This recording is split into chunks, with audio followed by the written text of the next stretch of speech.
Good afternoon, everybody. Welcome to the latest edition of the Stephen A. Smith Show, coming at you as I love to do every weekday afternoon from 1 p.m. to 3 p.m. Eastern Standard Time over the airwaves of Sirius XM. Mad Dog Sports Radio, the number to call up as always is 888 Mad Dog 6. That's 888-623-3646. Got a lot of stuff coming your way today. Got some preseason games to touch on based on what we saw last night from the Denver Broncos, from the New York Jets, certainly from the Philadelphia Eagles, from the Jacksonville Jaguars even. Definitely talk about that. Got the Dallas decal issue. The NFL denied the Dallas Cowboys' request to have decals on their helmet, essentially commemorating the 5 police officers killed in Dallas. That horrific crime by that gunman who should be, thrown under the jail for crying out loud, assuming he was alive. Definitely talk about that. We are going to talk about a lot of NBA stuff as well. Got to get into Tim Tebow just a little bit because Buck Showalter brought him up, manager for the Baltimore Orioles. Got to get into A-Rod a little bit because tonight is his last game. But the first order of business to get into is LeBron James, because I don't know if y'all know the news. LeBron James signed a 3-year, $100 million contract extension with the Cleveland Cavaliers. I don't know whether it was his Facebook, his Instagram, his Twitter. I don't know where the hell it was. But obviously he gave it to the folks out there. He gave it to them straight. Let them know that he was staying in Cleveland for another couple of years to come at the very least. LeBron James, scheduled to make about $31 million, is the highest paid player in the NBA for the first time in his illustrious career. Let's be clear about something. Number one, LeBron James deserved this money. Number two, LeBron James deserved more than this money. Let's be clear about that. LeBron James at $31 million is still underpaid. Let's make sure we're clear. He's still underpaid. If LeBron James was getting paid $50 million, I'd still say he's underpaid. You know why? Because it's about the revenue he generates, not just the championships. Not just the fact that he's the best player in the world. You walk through the turnstiles to watch LeBron James. See, you could be great. You could be a Hall of Famer. You can even be a champion and don't deserve that much money simply because you don't generate that level of revenue. Perfect example would be Tim Duncan. Absolutely, positively the greatest power forward in the history of basketball. Better than Carmelo. Better than Kevin McHale. The greatest power forward in the history of basketball. But if you didn't see Tim Duncan, did you really miss him?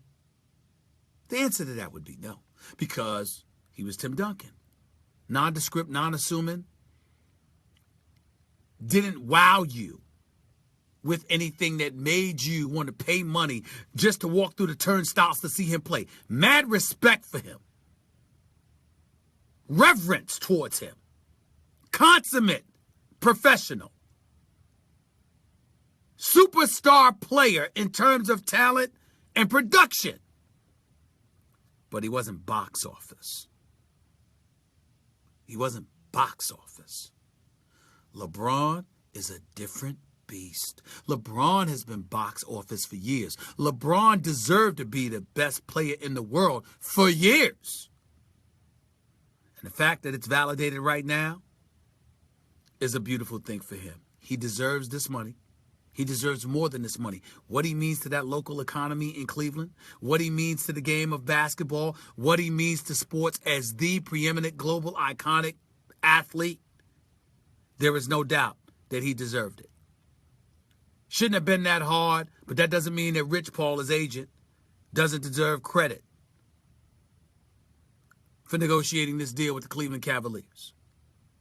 And I'm glad LeBron got his money now, because let me tell you something. This collective bargaining negotiation that is forthcoming, because you know both sides, the Players Association and the league, have a right to back out of the deal as of this December, which they likely will do. And there will be a CBA renegotiation taking place next summer. You don't know what's going to happen with the owners. You don't know what's going to happen with the players. Keep this in mind. Even though the television take for the NBA went from $900 million to $2.2 billion, which explains the exorbitant salaries that we saw this summer. How do y'all feel about this? And I want to emphasize and preface my statements by saying all of these players could play. All of these players that I'm about to mention deserve a lot of money. All of these players warrant our respect. All of them. But can we be real about something? Did Mike Conley deserve $153 million? $153 million. Never played in the NBA Finals. I think we all agree in today's economy, James Harden deserves $118 million because he's a superstar, in terms of offensive player. And you in Houston, you walk through the turnstiles to see James Harden dance on people. Anthony Davis is definitely going to be worth every penny because he's the only thing you've got in New Orleans. But $145 million is $145 million, especially for a dude that didn't make the playoffs. What about DeMar DeRozan? I know the Toronto just went to the Eastern Conference Finals, but $139 million? What about Bradley Beal? Did we see Washington in the playoffs this year? I don't recall. I don't think so. And last time I checked, isn't John Wall a star of that team? So why is John Wall at 80+ and Bradley Beal is at $128 million? By the way, he's got a minutes restrictions where he's not going to be able to play but about 30 minutes a night. I'm not saying that's etched in stone. I'm saying those are the kind of things you're hearing about him. So taking all of that into consideration, how in the hell is anybody going to even think to complain about LeBron James getting a 3-year, $100 million deal? It's clear he deserves more. And when you consider the fact that he's a 3-time champion, that he's been to 6 consecutive NBA Finals, that he'd ever cheat you with effort or his commitment to excellence, and that he's constantly striving to be the best, even when he doesn't pull it off, can you deny that coupled with his box office appeal warrants anything less than what he's earning? I think you know better. I think you all understand this. And I think that we all know that LeBron James is grossly underpaid. I personally think that LeBron James, and I've heard that LeBron James got a side deal where he's going to get an ownership stake in the Cleveland Cavaliers once his career is over. I think he should. By the way, Dan Gilbert, the owner for the Cleveland Cavaliers, he's got something to do with that casino deal in Ohio. How much you want to make a bet LeBron James might be a part of that too? Because it wouldn't be that wouldn't have happened if LeBron James hadn't returned to Cleveland. If LeBron James had not returned to Cleveland, I don't think they'd get a casino deal. Dan Gilbert, that is. Do you have any idea what LeBron James has done for the local economy? Do you have any idea what LeBron James has done for Dan Gilbert? Do you have any idea what LeBron James has done for the city of Cleveland and the northern Ohio area? LeBron James is worth over $1 billion. As far as I'm concerned, he's underpaid. And by the way, when Steph Curry comes up, Steph Curry might get $200 million. He'll deserve it. He's box office. He's box office. But let me tell you what the bad part about all of this is.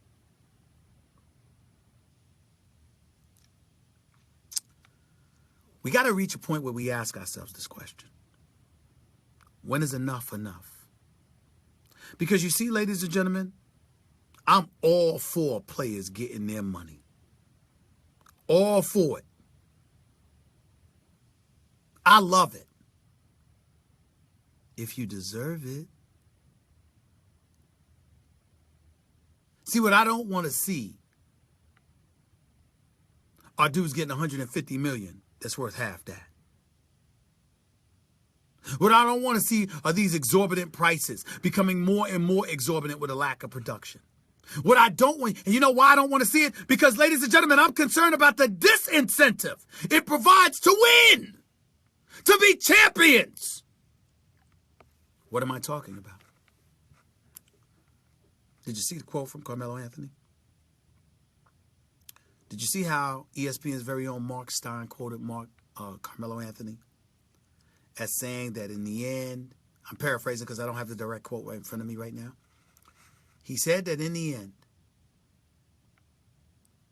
if he never wins a championship, but he has 3 gold medals, he would look at his career as very successful. Now, see, this is hard for me. And I spoke about this on First Take this morning on ESPN2 with my man Max Kellerman. Ladies and gentlemen, I need you to understand something. Carmelo Anthony's my man. I got nothing but love for him.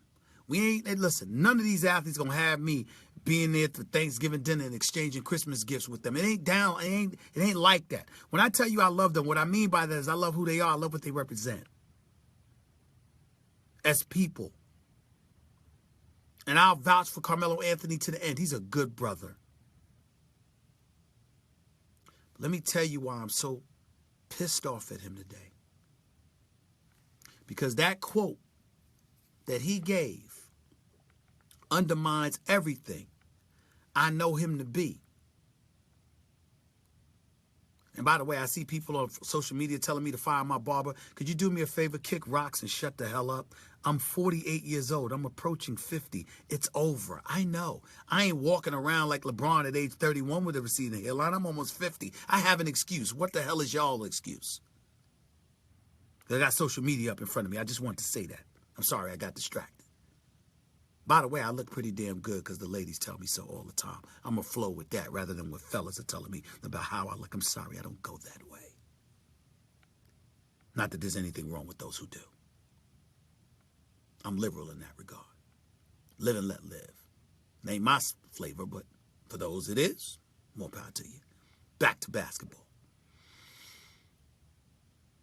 Carmelo Anthony saying that says a few things. Number one, keep in mind that what it really, really says is that you either don't believe in the Knicks or you don't believe in yourself. Because the statement that he made about looking back on his career and seeing himself as a success with gold medals as opposed to NBA titles reeks of someone who either doesn't believe in his team or doesn't believe in himself. And I refuse to believe that Carmelo Anthony doesn't believe in himself. So here we are. Carmelo Anthony makes a statement like that while playing in the Olympics, being en route, having just saved the day against Australia the other day when he dropped 30 on 9 3-pointers, 31 actually. Listen, Carmelo Anthony's talking about gold medals are gold medals. Look, man, my career will still be a success. I won a national championship. I will have won 3 gold medals. I'll definitely look at my career as a success. Ladies and gentlemen, Carmelo Anthony might very well be right. If you're retired and you're looking back, reflecting upon things that were, but Carmelo Anthony is still playing. He still has about 4 or 5 years left in his career. What the hell are you doing making a statement like that? For what? Because you don't believe you're going to win? Because you don't believe your team can win? Because you're questioning whether or not you're going to be able to get it done? What is it? What were you thinking? Do y'all not see the problem? Donald Finley is absolutely right on social media. He's basically settling. I can't believe it. Carmelo Anthony is one of the greatest offensive players of this generation. With Derrick Rose coming into town and Joakim Noah and Kristaps Porzingis as your teammate along with Courtney Lee, even though you should have been Dwayne Wade, it's the Eastern Conference other than Cleveland. Who definitively can't you beat? And if you get to a conference finals and Cleveland is the team that you're going up against, who has the potential to be LeBron's kryptonite? Because you're big enough, strong enough, and gifted enough to give it to him. That would be Melo. Why the hell are you making a statement like that? Especially publicly. Why? Why?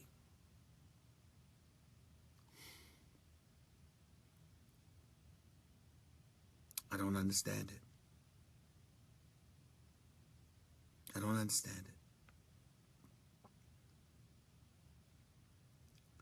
And I'm just wondering, not only what was he thinking, I'm wondering why should Knicks fans support this team if your resident star has got that kind of attitude? Here's another thing, and it's a macro picture that I'm going to paint. LeBron gets $100 million. And I'm not in any way implying that players won't work hard and won't play hard. But if Mike Conley Jr. is going to get 153, if Damian Lillard's going to get 150, if Anthony Davis is going to get 145, if DeMar DeRozan is going to get 139, if Bradley Beal is going to get 128, If Melo's going to get 122 and you've never won anything, where's the incentive to commit yourself to winning? See, I'm not questioning the resolve of any of these, especially a brother like Damian Lillard. That brother's a rough rider. Anthony Davis is a superstar in the making. Bradley Beal can really, really play when healthy. I'm not questioning any of these guys' heart. I'm not questioning their abilities. What I'm asking is a generic question. Ladies and gentlemen, we go to work and we work our tails off every day. Would the urgency really, really be there if no matter what we did, we got paid and we were set for life? See, that's the question. Because that's the question that we have to ask as we look forward to it. This is why you should love LeBron. Because LeBron makes money off the court better than any basketball player in the game. LeBron James has monetized his brand exponentially. And as a result, look at what it's done for him. Yet he's still going to the finals every year. LeBron James was drafted in 2003 as the #1 overall pick. The man who should have been #2, but Joe Dumars had Tayshaun Prince and wanted a center instead, a decision he rues the day of to this very day. He picks Darko Milicic, and the next thing you know, the Denver Nuggets have Melo at #3. Ladies and gentlemen, do you understand that LeBron at #1, Melo at #3, Bosh at #4, D. Wade at #5 to Toronto and Miami respectively, the top 5 picks in the NBA draft? Do you realize that Carmelo Anthony is more synonymous with Darko Milicic than he is with those 3? LeBron James has 3 rings. D. Wade has 3. Chris Bosh has 2. And the reason why I bring that up, even though they played together, is because it was never supposed to be Chris Bosh. It was Melo who was supposed to go to South Beach with LeBron and D. Wade. But instead of signing a deal with an opt-out after 3 years that would have led him to be a free agent in 2010, Melo, when he signed his deal back in 06-07 with Denver, his extension wanted all 5 years guaranteed at $80 million. D. Wade, LeBron, and Bosh were willing to have an out after 3 years that netted them over only 50 to 55 million at the time. Melo wanted his money. They wanted their freedom. They bet on themselves. Melo didn't. They end up with titles. Melo did not. That's why I said he's more synonymous with Darko. Certainly not talent-wise, because Darko ain't in this class. But do you realize the magnitude of that? Do you realize what that means? Do you realize what kind of impact that has had on the career of Carmelo Anthony? All of them have been in the league for 13 years. Chris Bosh and D. Wade. Chris Bosh, 4 straight NBA Finals. D. Wade, 5 NBA Finals appearances overall. LeBron James, 7 NBA Finals appearances overall. Carmelo Anthony, 0. Not 1 appearance in an NBA Finals, despite the star that he is. Fair enough, because he didn't play on contenders the way they did. But here's the thing. He had a chance to, not just once but twice, and passed up on it for the money. So when you take all of that into consideration, I know who Melo is. I know what he's made of. I believe in his brother's talent. I believe you put Melo in a pivotal finals situation, you will see a superstar of the highest order, because that brother got heart. He ain't never been scared of the moment. The problem is you got to care enough about getting to that moment to actually get there. That's what I'm struggling with right now. Because I know what Melo is. I know what he can be.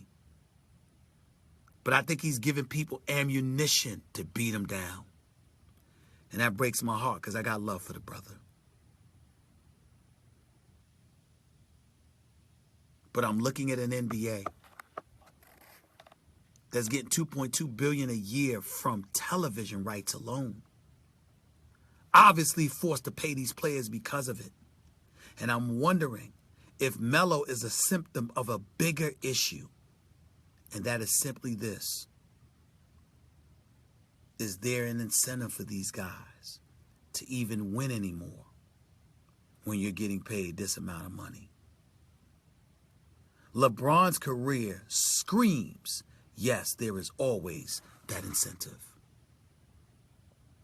Melo's, not so much. And we ain't even get to the Conleys and everybody else of the world. 888 Mad Dog 6 is always the number to call up. That's 888-623-3646. You can reach me right here on my Facebook page, facebook.com/Stephen A. You can reach me on my Twitter page, twitter.com/Stephen A. Smith. You can call in at 888-623-3646. That's 888 Mad Dog 6. I'm here from 1 to 3 p.m. every day, Eastern Standard Time. Your phone calls and more up in a minute. And remember, Andy Reid, head coach for the Kansas City Chiefs, is coming on the show as well. You're listening live to the Stephen A. Smith Show, Sirius XM, Mad Dog Sports Radio, Channel 82.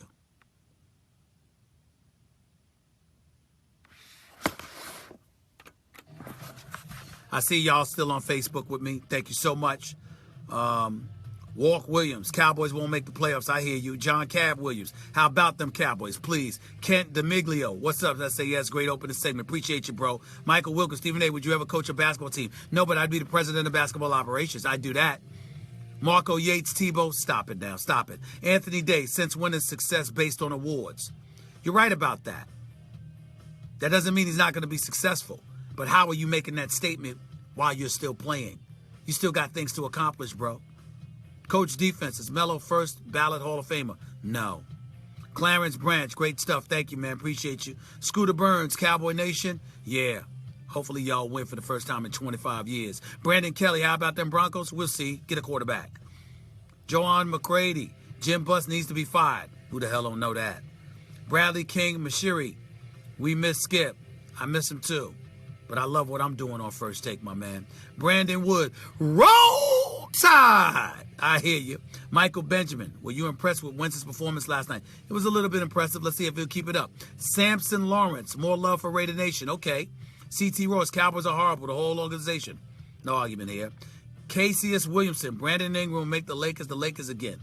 We getting Westbrook. I think Westbrook just said that he's staying in OKC for a couple of more years. Cleveland Fleury, Knicks will win 50 games. I'm thinking 45, but we'll see.